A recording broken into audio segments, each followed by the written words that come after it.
Can you all hear me? Thank you. I'm really interested today in just talking and giving some initial feedback, some of the background, firstly about our organisation to give perspective, and then talking briefly about the experiences that we've had thus far in terms of collaborations and partnerships. My message will probably be very similar to the other messages you hear. In many regards, I probably won't be telling you something that you don't already know. I may be teaching you how to suck eggs. We don't have all the answers and we're still learning as we go along, but hopefully though I won't put you to sleep, and at the end of the presentation, if nothing else, it gives you encouragement to soldier on, and we all need to consider this very seriously. So, and I've also been told that given the majority of people here in the audience from rural and regional areas, I need to talk slowly. I'm a country boy myself, so I'm allowed to make that joke. Okay, Barossa Village. We're a community-owned, not-for-profit organisation. We're 50 years old. We were established in 1963, so we had a number of events last year to celebrate our 50th anniversary. We're the only organisation within our region that provides the full range of services across retirement living and aged care. So we're involved in independent retirement living. We have 167 retirement homes or cottages. The majority of those that have been built in the last 10 years are in clusters rather than your traditional retirement village. So we might have clusters within the Barossa has three main towns, Angaston, Newry and Tanunda, all of which are in a triangle of about 10 kilometres between each. So the majority of our retirement living cottages, small clusters of about 5 to 8 within a suburban, residential street environment, connected to the existing community, the sound of kids playing over the back fence, as opposed to a retirement village fenced off from the rest of the community. We're also involved in community and home care with about 90 packages. We provide lifestyle activities, residential care. We have an 80-bed facility that's about 8 years old, and in the last ACAR round we picked up an extra 20 beds with a real interest-free loan. So we're in the process of planning the construction of those 20 beds. We provide transitional care, both home and residential, and we have staff specifically trained in dementia care and palliative care. We have approximately 100 full-time employees and a turnover of around about $10 million. So as the largest, aged care provider in our region, we try to play a leadership role. In 2008, we were named the AXA National Retirement Living Organisation of the Year, and as a result of that, the same year we picked up a Brand SA Regional Leadership Award. We picked up another Regional Leadership Award in 2012 for the work we've done in developing a local gym specifically designed for elderly people, available to anybody within the local community over the age of 55. And last year we picked up a third leadership award, and we did the South Australian Hall of Fame for some of the work we've done around cluster projects and for some of our healthy ageing program. We had about 2 elderly ladies who came into our residence and hadn't walked in years, and was over a 9-month program as part of our healthy ageing program. We were able to get them walking again, and one of the ladies was actually able to exit our residential care facility and go back home, albeit with a home care package. So that's probably enough gloating about what we do, but I think it's important to get the message across that being small isn't necessarily a bad thing. It isn't an impediment to being a leader, and it isn't an impediment to excelling in what what we all do. Moving on to partnerships and collaborations, I guess I'll talk about, well, before I do, can we just go back to the first slide? Back one more.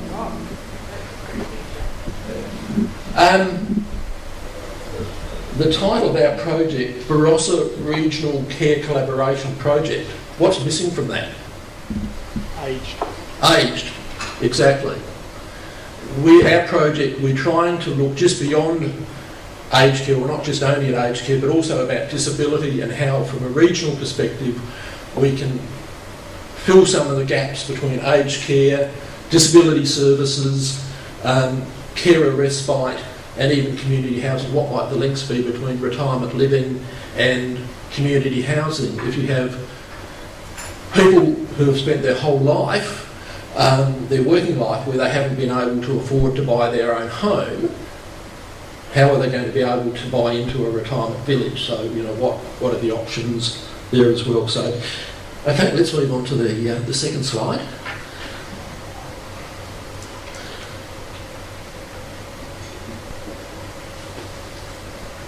Okay, now I've been in my role, and I grew up in the Barossa, and then I went off to Sydney, Melbourne and Perth and wherever else, and I came back to the Barossa in this role about 7 years ago. And one of the first things I did was meet with the CEOs of other similar organisations in the region.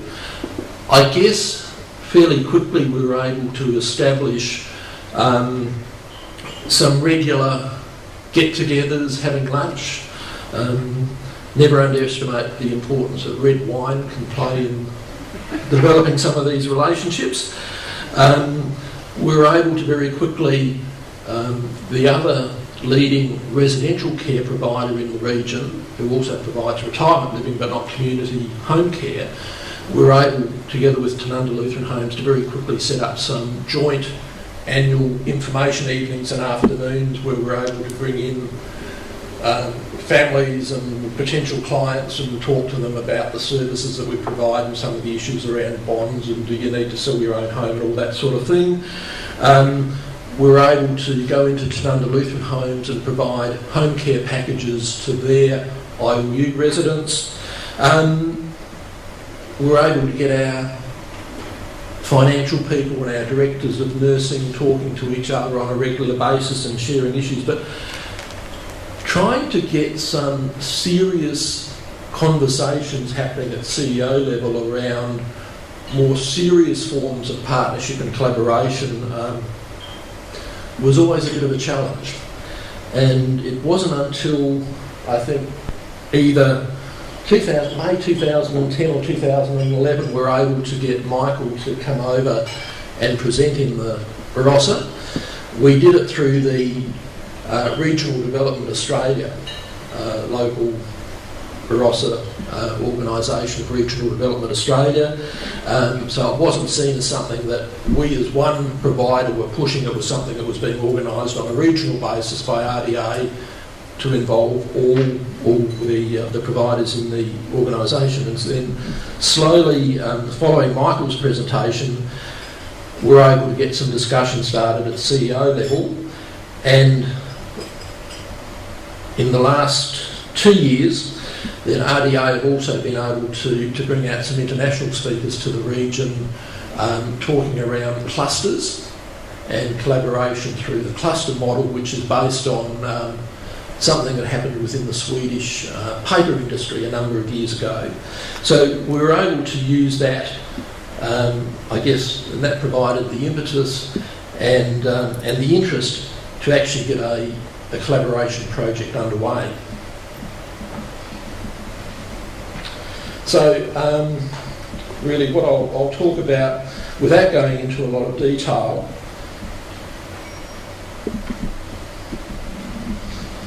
is that gives us, to some extent, the story thus far.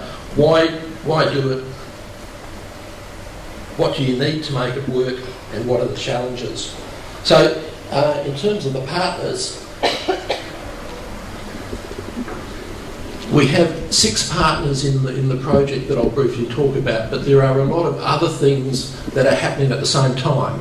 We've been talking to Country Health SA and to the Medicare Local, and there are opportunities to work together there, but we very quickly decided that we didn't want government or semi-government agencies to be part of this project, because we wanted to be able to move forward quickly and to make decisions quickly, and it was evident that some of the bureaucracy and so forth around the state health departments was really going to slow us down in terms of moving forward with the project.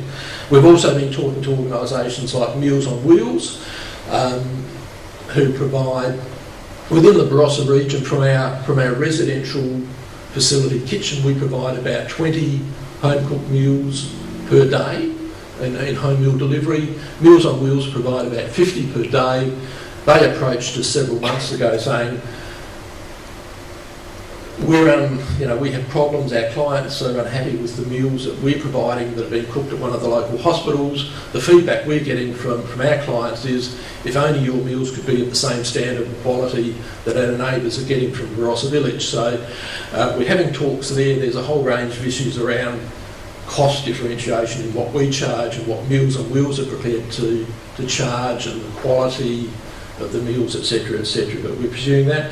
We've just started discussions with Flinders University around some sort of regional hub, and Flinders University within the Barossa region provide a 12-month training program for their third-year medical students coming into a regional and working in a rural general practice environment. So there's opportunities there. But in terms of this project, the players, Barossa Village, and I've told you plenty about us. Country Home Services is a small organisation that provides predominantly HAC services, but in areas extending far beyond the Barossa. So they probably cover a good third of regional South Australia. And whilst their services are predominantly HAC, our home care services are more what were originally the CAPS HD. So there's opportunities there to try and bring that together so that clients have a streamlined progress through from the HAC services to the levels 2, 3, 4s that we have now. Tanunda Lutheran Home, as I mentioned, they're a similar size residential care facility. There's enormous opportunities for partnerships in terms of shared labour pool, WHS, back office services and so forth. As I'll get to later, with some of these partners there's the opportunity to look at whether we might merge. That's not going to be an option with Tanunda Lutheran Homes, because they are part of a larger church group, and so from the government's perspective they will always be independent. But what we might end up with out of all of this is some organisations merging, other organisations working as part of a cluster or other form of partnership. Carers Link is a carers respite organisation. Barossa Enterprises is a disability services organisation providing disability support and also providing, meaningful work opportunities. They produce little timber boxes with a glass front for premium wine. So I guess in this region, if you had Cattle Vale or Killarney or Peel Estate, their premium Chardonnays, Cabernet Sauvignons might be packaged in a nice timber box with a glass top and logo. That's the sort of work that the people at Barossa Enterprises do.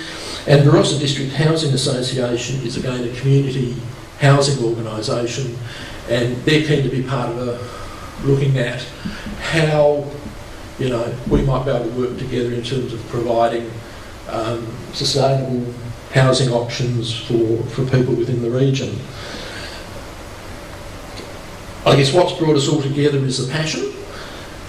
All 6 organisations provide mission-based care services within the broader Barossa region and beyond.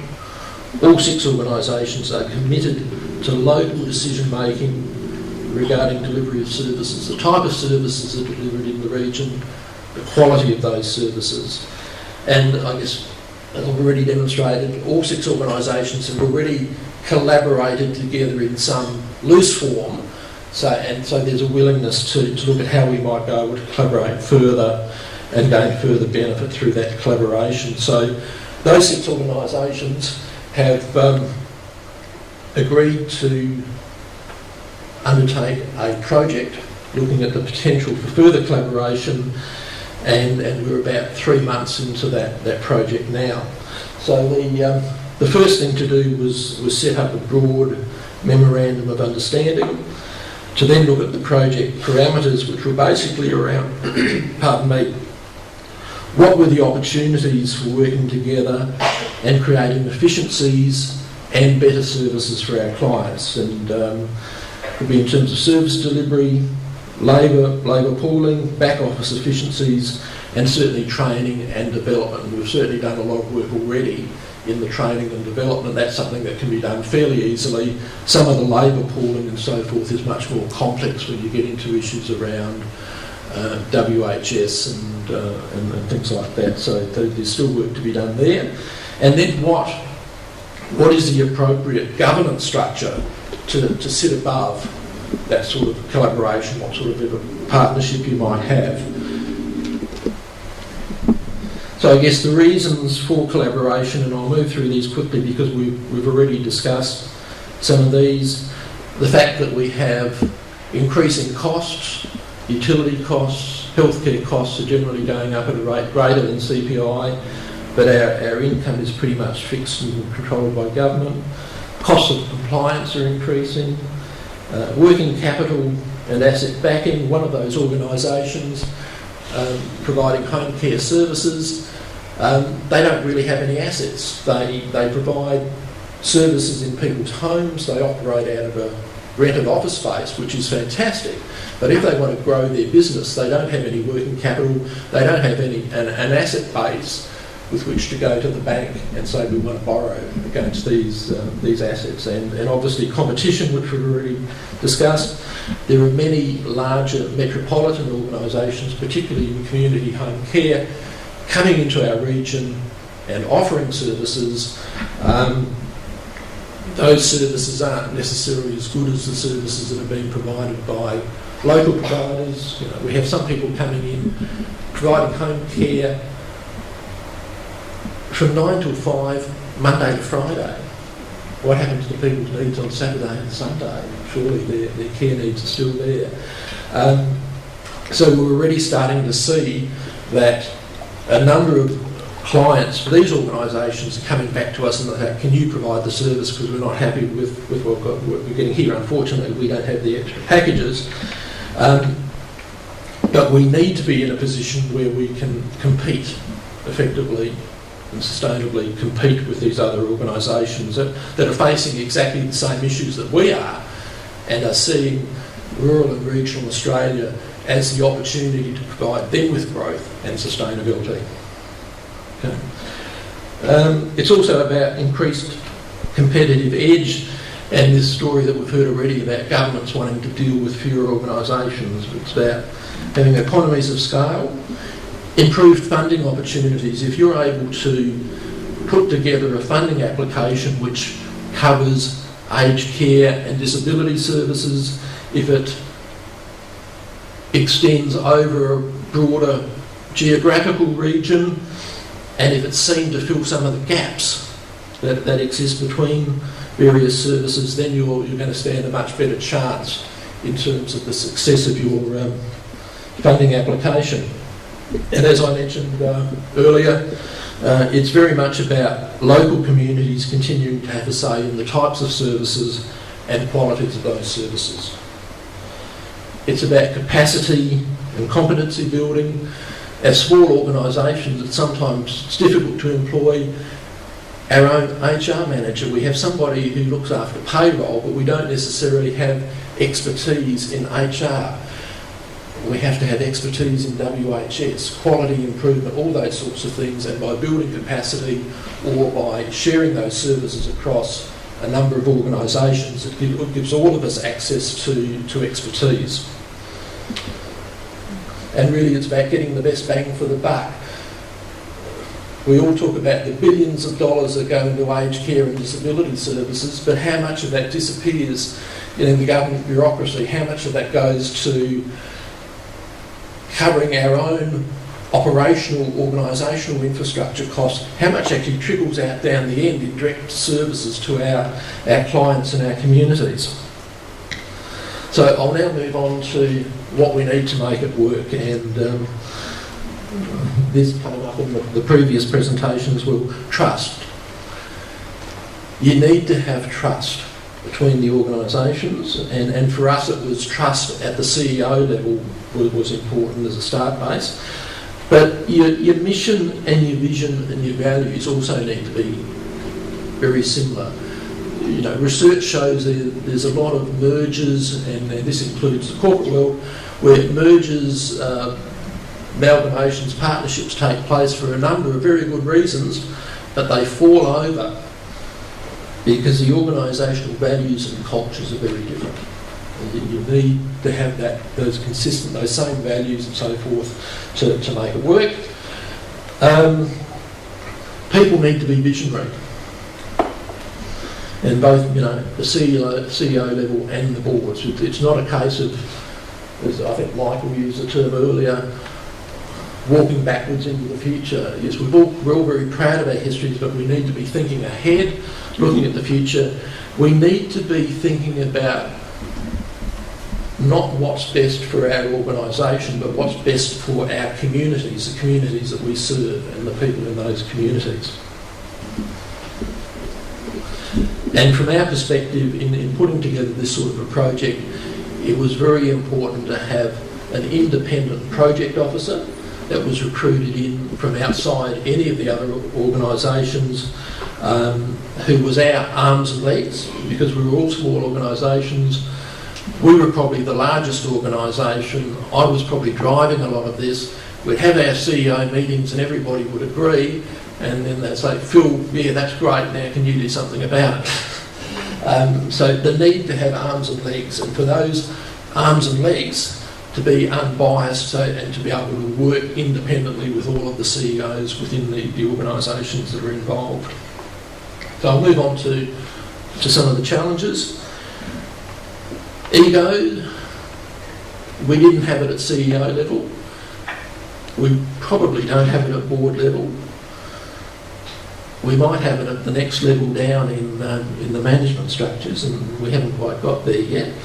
Fear of change, I guess maintaining and building on the trust, and a lack of vision are really the key challenges.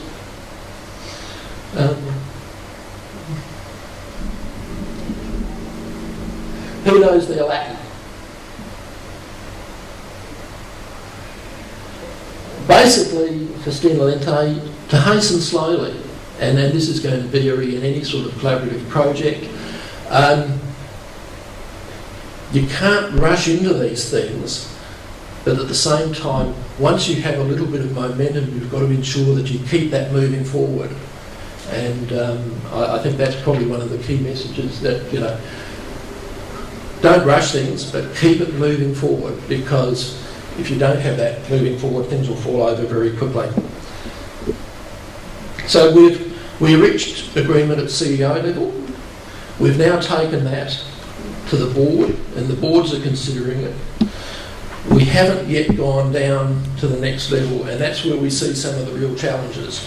Getting our senior management teams to adopt some of this, and the willingness to work with other organisations. So that's the challenge that we still face. And then moving on to the next one.